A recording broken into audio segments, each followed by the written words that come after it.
महापंडित आचार्य चाणक्य एही संसारर प्रथम शिक्षक थिले, जे निज ज्ञान और मार्गदर्शन द्वारा एक अखंड राष्ट्रर निर्माण करथिले। से भारतर प्रथम चक्रवर्ती सम्राट चंद्रगुप्त मौर्यଙ୍କ शिक्षक और मार्गदर्शक थिले। तांको कौटिल्य और विष्णुगुप्त नाम मध्ये जणा जाउथिला। तांको पितांको नाम चणक थिबा कारणरू तांको नाम चाणक्य होइथिला। आचार्य चाणक्य तांको महाज्ञानर सदुपयोग करी जन कल्याण और अखंड भारतर निर्माण जेमिति सर्जनात्मक कार्य करथिले।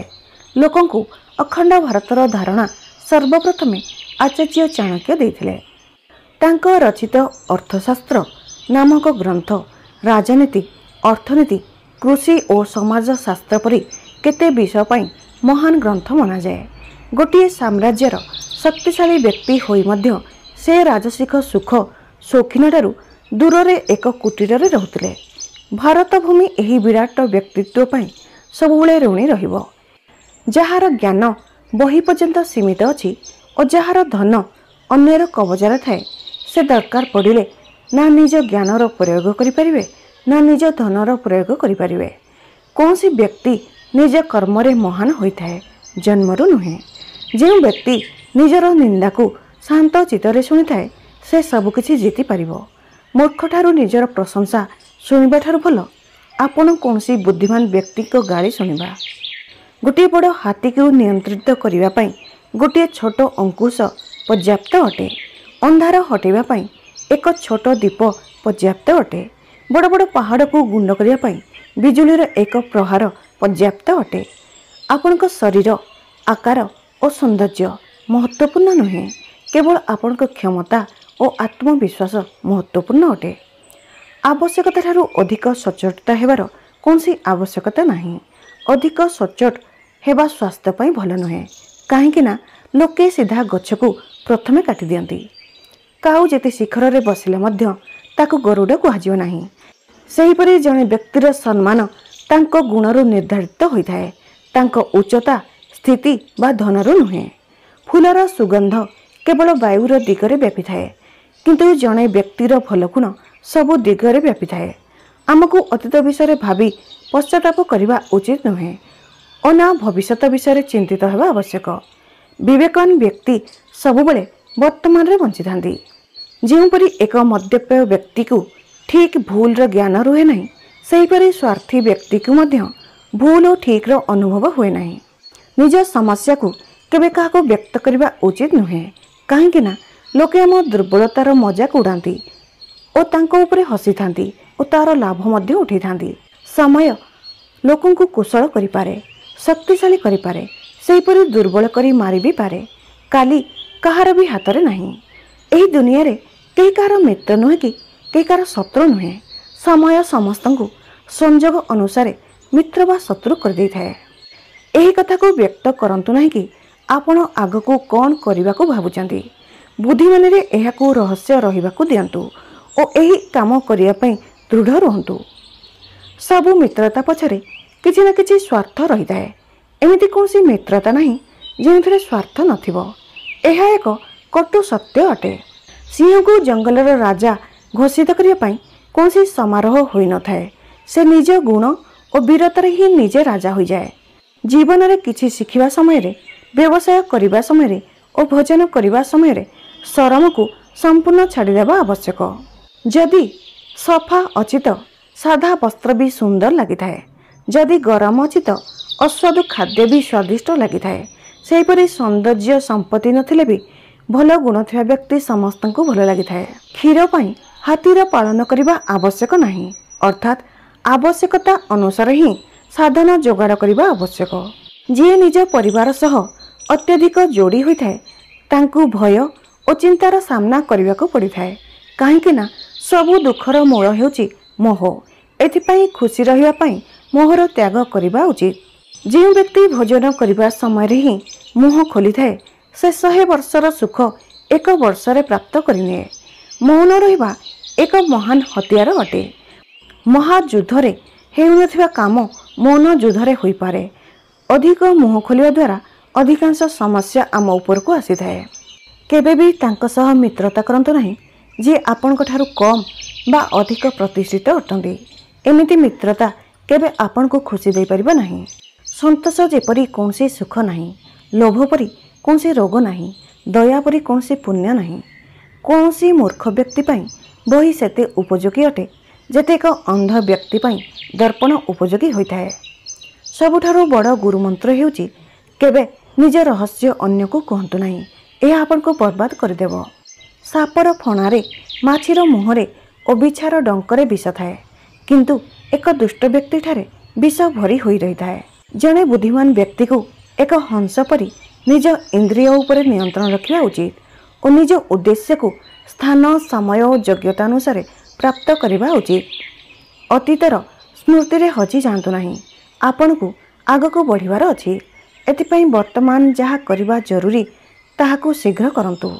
ଖରାପ ସାଙ୍ଗ, ଖରାପ ସ୍ତ୍ରୀ ଓ ଖରାପ ଶିଷ୍ୟ ସହ ରହିବା ଅପେକ୍ଷା ଏକୁଟିଆ ରହିବା ଭଲ ହୋଇଥାଏ, କାରଣ ଏମାନେ ଆମ ଜୀବନକୁ ଉଜ୍ଜ୍ୱଳିତ କରନ୍ତି ନାହିଁ, ବରଂ ଆମ ଜୀବନକୁ ବର୍ବାଦ କରିଦିଅନ୍ତି। ଖରାପ ଲୋକଙ୍କ ମିଠା କଥାକୁ କେବେ ବି ଭରସା କରନ୍ତୁ ନାହିଁ, କାହିଁକି ନା ସେମାନେ ତାଙ୍କ ମୂଳ ସ୍ୱଭାବକୁ କେବେ ଭୁଲନ୍ତି ନାହିଁ। ଯେମିତି ବାଘ ହିଂସା କରିବା କେବେ ଛାଡ଼େ ନାହିଁ।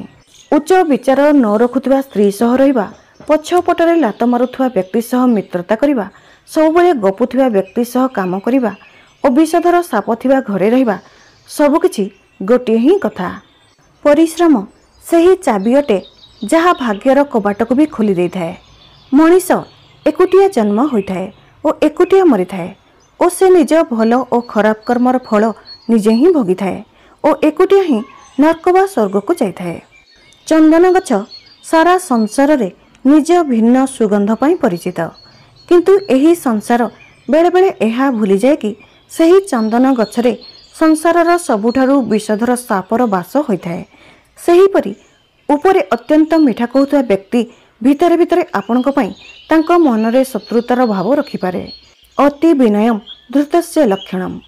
ଆବଶ୍ୟକତା ଠାରୁ ଅଧିକ ବିନମ୍ରରେ କଥା କହୁଥିବା ବ୍ୟକ୍ତି ଅନିଷ୍ଟକାରୀ ସିଦ୍ଧ ହୋଇପାରେ।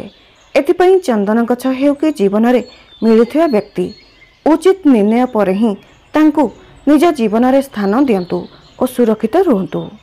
କେବେ କେବେ ମଣିଷ ନା ଭାଙ୍ଗିଥାଏ ନା ବର୍ବାଦ ହୋଇଥାଏ, ବାସ୍ କେବଳ ହାରିଯାଏ। କେବେ ନିଜଠାରୁ, କେବେ ଭାଗ୍ୟଠାରୁ ତ କେବେ ନିଜ ଲୋକମାନଙ୍କ ଠାରୁ। ଜୀବନର ସବୁଠାରୁ ବଡ଼ ପ୍ରହାର ସେତେବେଳେ ପଡ଼ିଥାଏ ଯେତେବେଳେ ଆମେ କାହାଠାରେ ଆଶା ରଖିଥାନ୍ତି ଆଉ ସେଠାରେ ଆମକୁ ନିରାଶ ମିଳିଥାଏ। ମନେ ରଖନ୍ତୁ, ମୁହଁ ଉପରେ ସିଧା ଓ ସଫା କଥା କହୁଥିବା ମଣିଷର କଥା କଟୁ ନିଶ୍ଚିତ ହୋଇଥାଏ, କିନ୍ତୁ ବିଶ୍ୱାସଘାତୀ ହୋଇନଥାଏ। ଭଲ ବ୍ୟକ୍ତି ଆମ ଜୀବନରେ ଆସିବା ଭାଗ୍ୟର କଥା ହୋଇଥାଏ, କିନ୍ତୁ ତାଙ୍କୁ ସମ୍ଭାଳି ରଖିବା ନିଜ ଯୋଗ୍ୟତା ଉପରେ ନିର୍ଭର କରେ। ଏବେ ଚାଲନ୍ତୁ ଜାଣିବା ଆପଣଙ୍କୁ ଈର୍ଷା ଓ ଜ୍ୱଳନ କରୁଥିବା ଲୋକଙ୍କୁ କିପରି ଚିହ୍ନିବେ, ତାର 7ଟି ସଂକେତ ବିଷୟରେ ଜାଣିବା। କେମିତି ଜାଣିବେ କି କିଏ ଆପଣଙ୍କୁ ଈର୍ଷା ଓ ଜ୍ୱଳନର ଭାବନା ରଖୁଛନ୍ତି? କେବେ କେବେ ଆପଣଙ୍କୁ ଏହା ନିଶ୍ଚୟ ଅନୁଭବ ହୋଇଥିବ କି କେହି ଆପଣଙ୍କ ସହ ଭଲ ବ୍ୟବହାର ତ କରିଥାନ୍ତି, କିନ୍ତୁ ତଥାପି କିଛି ଗଡ଼ବଡ଼ ପରି ଲାଗିଥାଏ। ଯେମିତି ଆପଣଙ୍କ ଉନ୍ନତି ଦେଖି ସେ ହସି ତ ଥାନ୍ତି, କିନ୍ତୁ ସେ ହସ ନକଲି ଲାଗିଥାଏ। କେହି ଆପଣଙ୍କୁ ପ୍ରଶଂସା ତ କରିଥାଏ, କିନ୍ତୁ କଥାରେ କିଛି ଅଲଗା ଅନୁଭବ ହୋଇଥାଏ। ଆପଣଙ୍କୁ ଏହା ବୁଝା ପଡ଼େ ନାହିଁ କି ସେ ବାସ୍ତବରେ ଖୁସି ଅଛନ୍ତି କି ଭିତରେ ଭିତରେ ଜଳୁଥାନ୍ତି। ଆମେ ଅନ୍ୟର ଉଦ୍ଦେଶ୍ୟକୁ ନିୟନ୍ତ୍ରଣ କରିପାରିବା ନାହିଁ, କିନ୍ତୁ ଆମେ ତାଙ୍କୁ ନିଶ୍ଚୟ ଚିହ୍ନିପାରିବା ଓ ଜାଣିପାରିବା। ଆଜି ଆପଣ ଏପରି 7ଟି ସଂକେତ ବିଷୟରେ ଜାଣିବେ ଯେଉଁଥିରେ ଆପଣ ଜାଣିବେ କି କିଏ ଆପଣଙ୍କ ଖୁସିରେ ପ୍ରକୃତରେ ଖୁସି ଅଛନ୍ତି ଆଉ କିଏ ଆପଣଙ୍କ ଖୁସି ଦେଖି ଭିତରେ ଭିତରେ ଜଳୁଛନ୍ତି। ତେବେ ଚାଲନ୍ତୁ ଜାଣିବା ସେଇ 7ଟି ସଂକେତ। ପ୍ରଥମ ସଂକେତ, ସେମାନେ ଆପଣଙ୍କ ସଫଳତାକୁ ଛୋଟ ଦେଖାଇବେ। ଆପଣ କେବେ କାହାକୁ ଏହା କହିବାର ଶୁଣିଥିବେ କି ଆରେ ଏଥିରେ କ'ଣ ବଡ଼ କଥା ଅଛି? ଯଦି ଆପଣ ପରିଶ୍ରମରେ କିଛି ହାସଲ କରିଛନ୍ତି ତ ତାକୁ ଭାଗ୍ୟ ବୋଲି କହିଦେବେ। ଯଦି ଆପଣ ଦିନକୁ ଦିନ ଉନ୍ନତି କରିଚାଲନ୍ତି ତ ସେମାନେ କହିଥାନ୍ତି ବାସ୍ ସମୟ ଭଲ ଚାଲୁଛି। କେବେ କେବେ ଏହି ଲୋକମାନେ ହିଁ ହୋଇଥାନ୍ତି ଯିଏ ଆପଣଙ୍କ ସାମ୍ନାରେ ହସିଥାନ୍ତି, କିନ୍ତୁ ଆପଣଙ୍କ ପିଠି ପଛରେ ଏହା କହିଥାନ୍ତି କି ଆରେ ଏହାଠାରେ କିଛି ଖାସ୍ ନାହିଁ। ଦ୍ୱିତୀୟ ସଂକେତ, ସେମାନେ ଆପଣଙ୍କ ଅନୁପସ୍ଥିତିରେ ଅଲଗା ବ୍ୟବହାର କରିଥାନ୍ତି। ଯଦି ଆପଣଙ୍କ ସାମ୍ନାରେ ଭଲ ହୋଇଥାନ୍ତି, କିନ୍ତୁ पिठी पछरे आपणको निंदा करिथांदी तो बुझी जातु कि सेमाने आपणको प्रति ईर्षा और ज्वलनर भाव रखुचंदी। जो मनीष पिठी पछरे खराब कही थाए से निज भीतरर दुर्बलता को लुचेवा चेष्टा करथांदी। मने रखंतु जो लोक प्रकृत आपणक निजर सेमाने सेतेबेले भी आपणक सह आपणक पई ठिया हेबे जेतेबेले आपण से स्थान रे नथिबे। तृतीय संकेत सेमाने आपणक खुशी रे खुशी होंदे नहीं। जदि आपणक जीवन रे किछि भल होइथाय तो आउ कोनोसी व्यक्ति व्यवहारिक कारणरू अभिनंदन देइथांदी अबा बिना कोनोसी आग्रह रे कहिथांदी भल हैला आ तापरे कथा बदलाई दियंती। तो एहार अर्थ से आपणक सफलता को हजम करि पारु नांदी। एमिति लोकन को चिन्हिबा जरूरी होइथाय नचेत एमाने धीरे धीरे आपणक आत्मविश्वास को भांगी देवे। चतुर्थ संकेत आपण कोनोसी काम रे भूल करिदेले सेमाने हसी थांती मजाक उड़ाई थांती किंतु आपणक सठिक हेबारे चुप रही थांती। जदि आपणक द्वारा किछि भूल होइगला तो एमाने तुरंत उपहास करिबा आरंभ करदेवे किंतु जेबे आपण किछि भल कार्य करथांती तो सेमाने चुप हो जाती। एमाने सही लोक होइथांती जे आपणक असफलतार आनंद अनुभव करिथांती। जे अन्यर असफलतार खुशी होइथाय से निजे केबे भी सफल होई पारंते नहीं। पंचम संकेत सेमाने आपणकर नकल करिया चेष्टा करथांती किंतु एहा स्वीकार करंती नहीं। जदि कोनसी मनीष प्रथमे आपणकर प्रत्येक स्टेप रे प्रश्न करुथिले बा विरोध करुथिले आउ एबे ताहा करुछंती तो बुझी जातु कि से आपण को ईर्षा करुथिले किंतु आपण को सफलता देखि करी निजे ताहा हेबाकू चेष्टा करुछंती। जे माने आपण को आलोचना करिथांती से माने भी आपण को नकल मध्य करिवे। षष्ठ संकेत से माने आपण को छोट भूल को मध्य बढ़ाई चढ़ाई उपस्थापना करिथांती। कोनसी छोट कथा को मध्य बहुत बड़ आकार दे दियंती किंतु जेबे आपण बड़ किछि हासिल करि नै थांती तो ताको मामूली कही कथा टाली दे थांती काहेकि ना से माने आपण को हीन देखैया को कोनसी सुजोग छाड़ती नहीं। सप्तम संकेत से माने आपण को आत्मविश्वास को भांगिबा को चेष्टा करिथांती।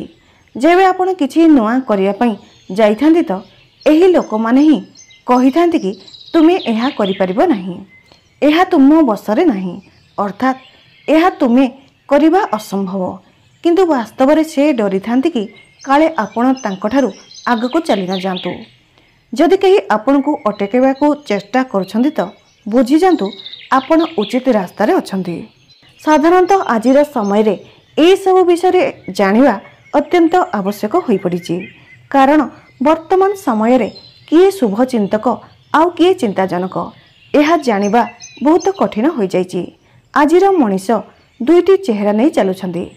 जदि आपण एहीपरि शिक्षणीय वीडियो देखिबाकू चाहुछंती तेबे वीडियो को लाइक एंड सब्सक्राइब करंतु।